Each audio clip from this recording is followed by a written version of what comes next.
अपने कर्म का फल कब और कैसे मिलता है? श्री कृष्ण प्रेरणा और गीता सार। आज हम एक ऐसे प्रश्न पर विचार करने के लिए यहाँ एकत्रित हुए हैं जिसने आदि काल से मनुष्य को विचलित किया है, चिंतित किया है और प्रेरित भी किया है। यह प्रश्न है, अपने कर्म का फल कब और कैसे मिलता है। यह सिर्फ एक साधारण प्रश्न नहीं है, बल्कि यह हमारे जीवन के हर पहलू को छूता है। हमारी आशाओं को, हमारे प्रयासों को, हमारी निराशाओं को और हमारी समझ को। और इस गहन प्रश्न का सबसे सटीक, सबसे शाश्वत और सबसे संतोषजनक उत्तर हमें कहाँ मिलता है? हमें यह उत्तर मिलता है उस दिव्य ग्रंथ में जो न केवल भारत का बल्कि समस्त मानव जाति का पथ प्रदर्शक रहा है। श्रीमद् भगवत गीता में गीता का सार जो स्वयं भगवान श्री कृष्ण ने कुरुक्षेत्र के युद्ध भूमि में अर्जुन को दिया था, वह कर्म फल और हमारे अस्तित्व के रहस्यों का अनमोल ज्ञान है। आइए हम उस दृश्य की कल्पना करें। कुरुक्षेत्र का विशाल मैदान, दोनों ओर सेनाएं खड़ी है। एक ओर धर्मराज युधिष्ठिर की सेना, दूसरी ओर दुर्योधन की, और बीच में अपने रथ पर बैठे हैं अर्जुन, जो मोह और विषाद से ग्रस्त हैं। वे अपने ही बंधु बांधवों, गुरुजनों और प्रियजनों को सामने देखकर हथियार डाल देते हैं। उनका मन विचलित है। वे धर्म अधर्म, कर्तव्य अकर्तव्य के द्वंद्व में फंसे हैं। और तभी उनके सारथी, उनके सखा, उनके गुरु स्वयं भगवान श्री कृष्ण उन्हें ज्ञान का प्रकाश देते हैं। यही गीता है और इसी गीता में कर्म और कर्म फल का सिद्धांत इतनी स्पष्टता से समझाया गया है कि यह युगों युगों तक प्रासंगिक रहेगा। श्री कृष्ण कहते हैं, यह सिर्फ शब्दों का समूह नहीं है, यह जीवन का सूत्र है। तुम्हारा अधिकार केवल कर्म करने में है, उसके फलों में कभी नहीं। तुम कर्म फलों के हेतु मत बनो और न ही तुम्हारी आसक्ति कर्म न करने में हो। कितना गहरा संदेश है, आइए इसे तोड़ तोड़ कर समझते हैं। पहला भाग, तुम्हारा अधिकार केवल कर्म करने में है, उसके फलों में कभी नहीं। इसका अर्थ यह है कि हमारा नियंत्रण केवल हमारे कर्म पर है। हम क्या करते हैं, हम कैसे करते हैं, हमारी नीयत क्या है, यह सब हमारे हाथ में है। लेकिन उस कर्म का परिणाम क्या होगा, उसका फल कब मिलेगा और वह फल हमारी अपेक्षा के अनुरूप होगा या नहीं, यह हमारे नियंत्रण में नहीं है।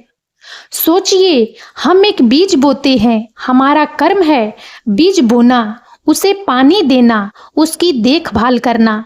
लेकिन वह बीज कब अंकुरित होगा, वह पौधा कितना बड़ा होगा और उस पर कब फल आएंगे, यह सब प्रकृति के नियमों पर निर्भर करता है। हम केवल अपनी ओर से सर्वोत्तम प्रयास कर सकते हैं। एक किसान फसल बोता है, वह कड़ी मेहनत करता है, भूमि तैयार करता है, बीज डालता है, सिंचाई करता है। लेकिन मौसम कैसा रहेगा, कितनी बारिश होगी, कीड़े लगेंगे या नहीं, ये सब उसके नियंत्रण से बाहर है। वह केवल अपना कर्म कर सकता है। यही वह मूलभूत सत्य है जिसे हमें समझना होगा। जब हम इस सत्य को स्वीकार कर लेते हैं तो हमारे मन से एक बहुत बड़ा बोझ उतर जाता है। हम परिणाम की चिंता में डूबने के बजाय अपने कर्म की गुणवत्ता पर ध्यान केंद्रित कर पाते हैं। लेकिन इसका यह मतलब नहीं कि हमें फल की इच्छा ही नहीं करनी चाहिए। फल की इच्छा मनुष्य का स्वभाव है। हम जो कुछ भी करते हैं उसके पीछे कोई न कोई उद्देश्य होता है। गीता यह नहीं कहती कि फल की इच्छा गलत है, बल्कि यह कहती है कि फल की इच्छा तुम्हें कर्म से विचलित न करे, तुम्हें बांधे नहीं। गीता कहती है कि जब तुम कर्म करते हो तो उसे सिर्फ कर्तव्य समझ कर करो, उसे एक यज्ञ समझो, उसे ईश्वर को समर्पित कर दो। जब तुम फल की आसक्ति से मुक्त होकर कर्म करते हो तो वही कर्म तुम्हें मुक्ति दिलाता है, तुम्हें आनंद देता है। दूसरा भाग, अक्सर हम कर्म इसलिए करते हैं क्योंकि हम एक विशिष्ट फल चाहते हैं। तुम कर्म फलों के हेतु मत बनो। हम किसी पद को पाने के लिए, धन कमाने के लिए, प्रशंसा पाने के लिए कर्म करते हैं और जब वह फल नहीं मिलता तो हम निराश हो जाते हैं, दुखी हो जाते हैं या फिर कर्म करना ही छोड़ देते हैं। श्री कृष्ण कहते हैं, कर्म फलों के हेतु मत बनो। इसका मतलब है कि कर्म करते समय फल को अपनी मुख्य प्रेरणा मत बनाओ। अपनी प्रेरणा कर्म की शुद्धता, उसकी गुणवत्ता और अपने कर्तव्य पालन में रखो। जब हम फल को हेतु बनाते हैं तो हम अक्सर शॉर्टकट ढूंढने लगते हैं। हम अनैतिक तरीकों का सहारा लेने लगते हैं। हम दूसरों को नुकसान पहुंचाने से भी नहीं हिचकते, क्योंकि हमारा लक्ष्य सिर्फ फल होता है, कर्म नहीं। लेकिन जब हमारी प्रेरणा कर्म की शुद्धता होती है तो हम ईमानदारी से, निष्ठा से और पूरी लगन से काम करते हैं। हमें पता होता है कि फल तो मिलेगा ही, क्योंकि यह सृष्टि का नियम है। और अगर हमारी अपेक्षा के अनुरूप फल नहीं भी मिलता तो भी हमें आत्मसंतुष्टि होती है कि हमने अपना सर्वश्रेष्ठ दिया। यह हमें अहंकारी होने से भी बचाता है। जब हमें सफलता मिलती है तो हम अक्सर सोचते हैं कि यह हमारी अकेले की मेहनत का फल है। हम अपने आप को उस फल का स्वामी मानने लगते हैं।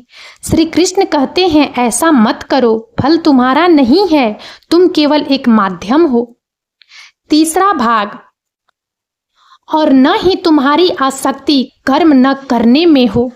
यह भी बहुत महत्वपूर्ण बात है। अक्सर लोग जब कर्म के फल की चिंता में पड़ जाते हैं या जब उन्हें लगता है कि उनके कर्म का फल नहीं मिल रहा है तो वे कर्म करना ही छोड़ देते हैं। वे निष्क्रिय हो जाते हैं, वे टाल मटोल करने लगते हैं। श्री कृष्ण स्पष्ट रूप से कहते हैं कि ऐसा भी नहीं होना चाहिए। कर्म करना मनुष्य का स्वभाव है।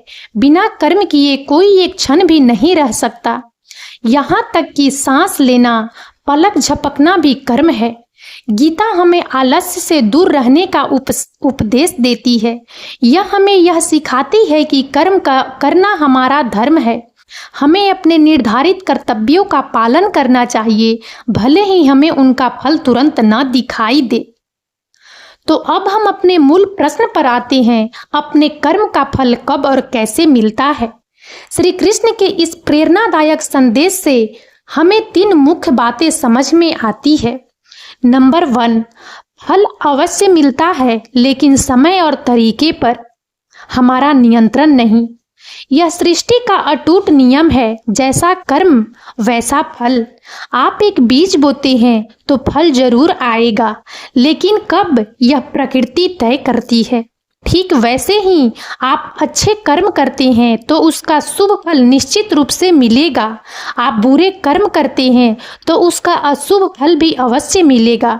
इसे कोई टाल नहीं सकता। कब मिलता है फल? तत्काल। कभी कभी फल तुरंत मिल जाता है। आपने किसी की मदद की, आपको तुरंत धन्यवाद या खुशी मिली। आपने गलत काम किया, आपको तुरंत परिणाम भुगतना पड़ा। विलंब से अक्सर फल मिलने में समय लगता है। एक छात्र साल भर कड़ी मेहनत करता है, उसका फल परीक्षा के बाद आता है। एक उद्यमी कई साल संघर्ष करता है, सफलता देर से मिलती है। अगले जन्म में गीता पुनः जन्म के सिद्धांत को मानती है। कुछ कर्मों के फल हमें इस जन्म में नहीं मिलते, वे अगले जन्मों के लिए संचित हो जाते हैं, जिन्हें संस्कार कहा जाता है। यही कारण है कि हम देखते हैं कि कुछ लोग बिना किसी स्पष्ट कारण के कष्ट पाते हैं या कुछ लोग बिना किसी स्पष्ट कारण के सुख पाते हैं। यह उनके पिछले जन्मों के कर्मों का फल हो सकता है।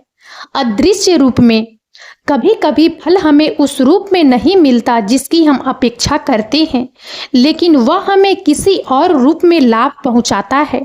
शायद हमें धन नहीं मिला, लेकिन हमें अनुभव मिला, ज्ञान मिला या आत्मिक शांति मिली। कैसे मिलता है फल? फल कई रूपों में मिल सकता है।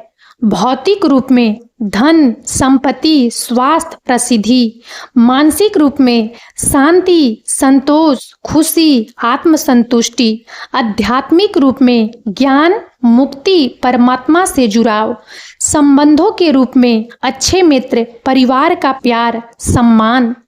नंबर 2, फल हमारी नियत पर निर्भर करता है।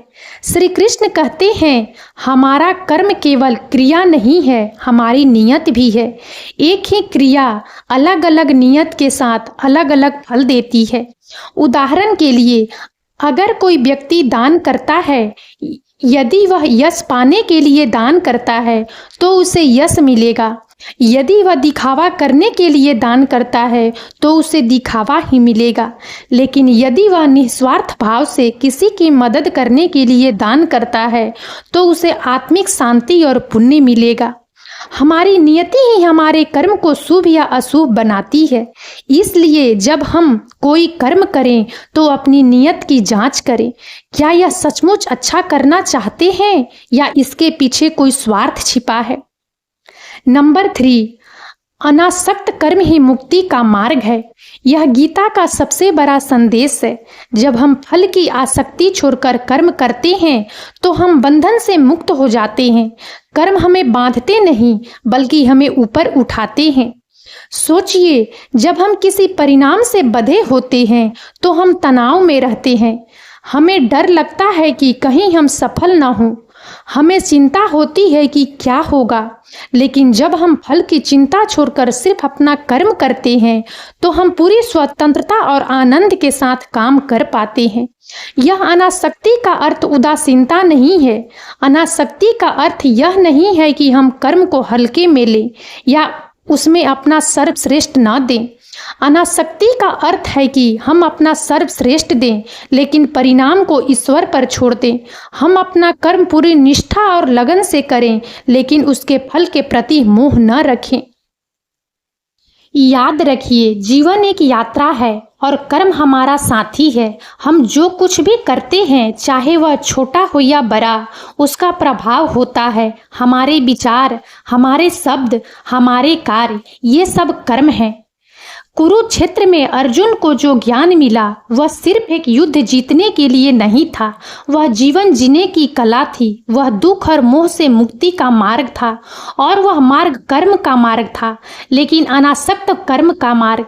इसलिए उठिए, अपने कर्तव्यों का पालन कीजिए, पूरी निष्ठा से कर्म कीजिए, फल की चिंता छोड़ दीजिए, क्योंकि कर्म करना आपका अधिकार है और फल देना सृष्टि का नियम है। जब आप इस सत्य को अपना लेंगे तब आपको अपने जीवन में असीम शांति, संतोष और सफलता प्राप्त होगी। और अब इस वीडियो में इतना ही। यदि आप सबको हमारा यह वीडियो अच्छा लगा हो तो प्लीज़ इसे लाइक करें और ज़्यादा से ज़्यादा शेयर करें ताकि हमारा मनोबल इसी प्रकार से बढ़ता रहे और हम एक से बढ़कर एक ज्ञानवर्धक वीडियो लेकर नियमित रूप से आप सबकी सेवा में उपस्थित होते रहें। और तब तक के लिए बने रहें हमारे चैनल राजनंदिनी पर। हम बहुत जल्द एक नए ज्ञानवर्धक वीडियो के साथ एक बार फिर से आप सबकी सेवा में उपस्थित होंगे। जय हिंद, जय भारत।